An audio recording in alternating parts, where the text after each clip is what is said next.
है। कर्म किसको कहा जाता है?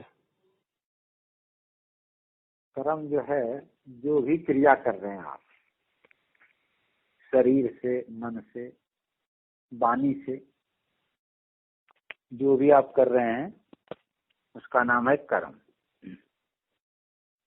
और कर्म में दो हैं, उत्तम कर्म और बुरा कर्म।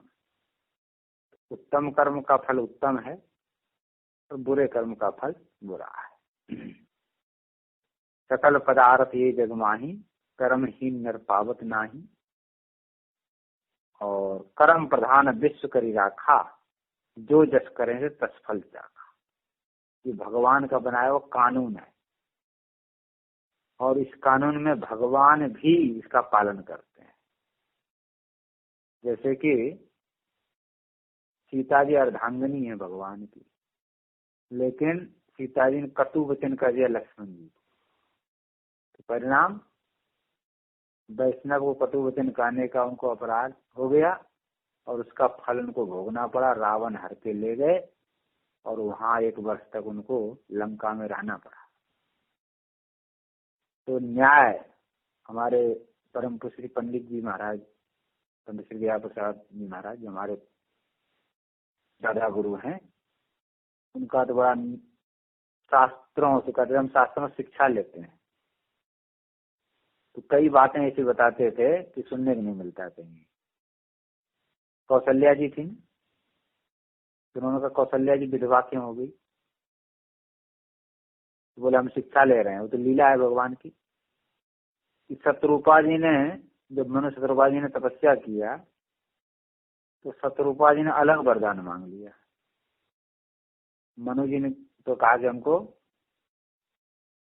मतलब भगवान का प्रेम मिले, पुत्र भाव हो, लेकिन शत्रुपान कुछ और ही मुक्ति आदि का वरदान मांग लिया। अंतरा आ गया ना, जबकि पति की रुचि में रुचि, इच्छा में इच्छा मिलानी चाहिए थी।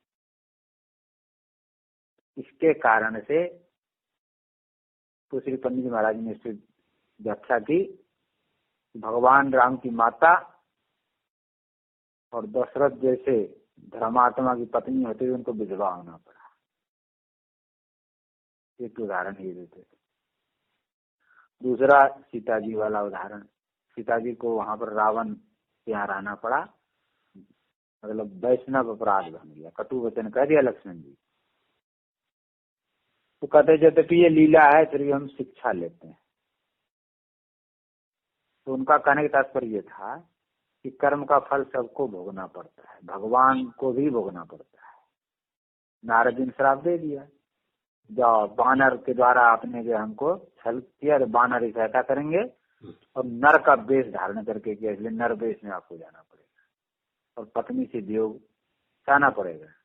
तो भगवान ने स्वयं उस कर्म का जो है, कर्म के लिए स्वयं नर अवतार धारण किया, बांधव सहायता ली। तो भगवान का विधान ये है कि कर्म का फल अवश्य ही भोगना पड़ता है, बिना भोगे वो नष्ट नहीं होता है। हाँ, यदि सत्कर्म करते हैं तो सत्कर्म से जो दुष्कर्म है वो मिट जाता है। जैसे हमने किसी से कर्ज लिया, उधार लिया और उसको हमने चुका दिया, तो हम ऋण मुक्त हो जाते हैं। इसी तरह से जो हम कर्म कर रहे हैं, यदि हम असत कर्म करके आए हैं तो उसका फल दुख है। पुण्य सत्कर्म का फल सुख है, और असत कर्म और जो है जो पाप कर्म उसका फल दुख है। तो हमें जो है भोगना पड़ता है उसका जो है। तो कर्म का फल तो निश्चित रूप से भोगना ही पड़ेगा। तो उसका यही है कि सत्कर्म करें, सत्कर्म से अपने आप स्वतः ही असत्कर्म जो है नष्ट होते चले जाएंगे और आपका जीवन सुखप्रद बनता चला जाएगा। ये कर्म है। और उसमें 3 तरह के कर्म बताए गए। एक तो प्रारब्ध जो हम करके आए हैं, उसका फल अब हम इस समय भोगना पड़ रहा है, और अब जो कर रहे हैं उसका नाम है क्रियमान। और जो कर रहे हैं वो आगे उसका फल मिलेगा संचित। संचित जो है उसका नाम है संचित। तो 3 प्रकार के कर्म हैं।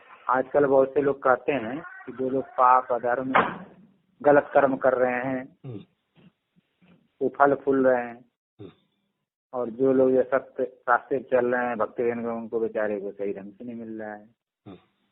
तो उनका सोचना गलत है। जो अभी फल फूल रहे हैं सुखी हैं उनके पूर्व जन्म का कर्म है, और अब जो कर रहे हैं गलत कर्म दुष्कर्म पाप कर्म उसका फल उनको आगे भोगना पड़ेगा। तो कर्म का फल निश्चित रूप से भोगना ही पड़ता है, बिना भोगे तो काम चलता है।